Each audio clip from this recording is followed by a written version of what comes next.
અલ્પાના રસોડામાં તમારું સ્વાગત છે। આજે આપણે બનાવવાના છે કેરીના પરોઠા, જેમાં આપણે બધી હેલ્ધી વસ્તુનો ઉપયોગ કરીશું અને ખૂબ જ ટેસ્ટી બનવાના છે।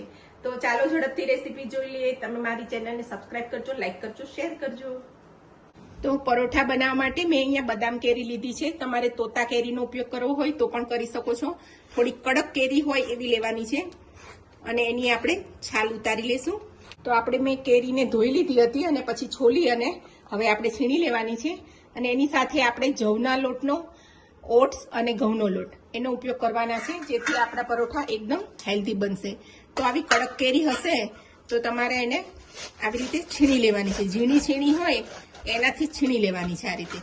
તો આપણે આખી કેરીને આપણે પહેલા છીણી લેશું।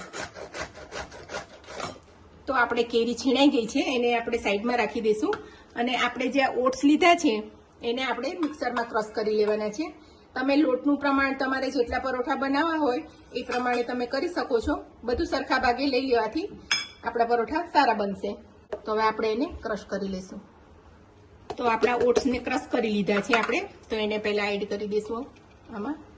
અને આ છે જુવારનો લોટ, તો જુવારનો લોટ પણ આપણે નાખી દઈશું। અને આ ઘઉંનો લોટ છે, ઘઉંનો લોટ આપણે થોડો રાખી દઈએ છીએ, જરૂર પડશે એ પ્રમાણે આપણે નાખશું। આ છે શેકેલા જીરાનો પાવડર, એ પણ આમાં નાખી દઈશું। આ અડધી ચમચી મેં મીઠું લીધું છે, એ પણ નાખશું। આ મેં 1 ચમચી તલ લીધા છે। આ અડધી ચમચી જેવા આપણે ચીલી ફ્લેક્સ નાખવાના છીએ અને આ 5 ચમચી જેવા આપણે મરી પાવડર નાખીશું। અને કેરીની સાથે આપણે ઘીનો ટેસ્ટ સારો લાગે છે તો આપણે 2 થી 3 ચમચી આમાં ઘીનું મોણ નાખવાના છીએ। તો 3 ચમચી આપણે ઘીનું મોણ નાખી દીધું છે। હવે આની અંદર આપણને પાણીની જરૂર નહીં પડે, આપણે બધું લોટ આમાં જ બંધાઈ જશે। તો આપણો લોટ સરસ બંધાઈ ગયો છે। હવે એને આપણે 15 મિનિટ રેસ્ટ આપી દેવાનો છે, પછી આપણે એના પરોઠા બનાવશું। અને આપણે આ લોટનો જરૂર નથી પડી તો ઘઉંનો લોટ આપણે અડધી વાટકી લીધો છે, તો આને ઢાંકી અને 15 મિનિટ રેસ્ટ આપીશું। તો આપણે અહીંયા ગુલ્લું લઈ લીધું છે અને આપણે પરોઠું એનું વણી લેશું। નાની મોટી સાઈઝનું તમારે જેવું વણવું હોય એવું વણી શકો છો। તો આપણું પરોઠું સરસ વણાઈ જાય છે અને આને આપણે બહુ પતલું નથી વણવાનું, થોડું હાથેથી સરખું કરી લેશું। અને આને આપણે આજે ચોરસ પરોઠા બનાવવાના છીએ, તો સાઈડમાંથી આપણે કિનારી બધી કટ કરી લેશું।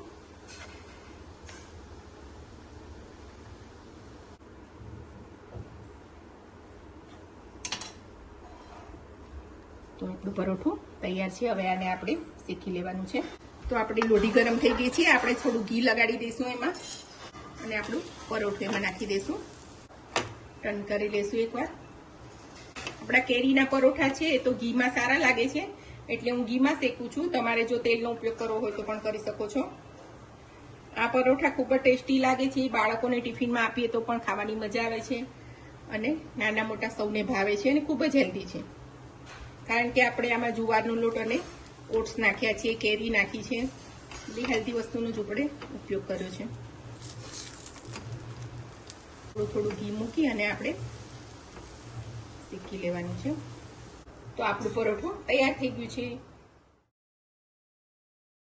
તો આપણા કેરીના પરોઠા તૈયાર થઈ ગયા છે, તે ખૂબ જ ટેસ્ટી છે। અને તમે બટેકાની સૂકી ભાજી સાથે કે કોઈ પણ શાક સાથે ખાવાની મજા આવે છે, અથવા તો તમે છુંદો કે મુરબ્બો કે કોઈ પણ અથાણા સાથે પણ ખાઈ શકો છો। તો આ રેસીપી તમે જરૂરથી ટ્રાય કરજો। મારી ચેનલને સબસ્ક્રાઇબ કરજો, લાઈક કરજો અને શેર કરજો।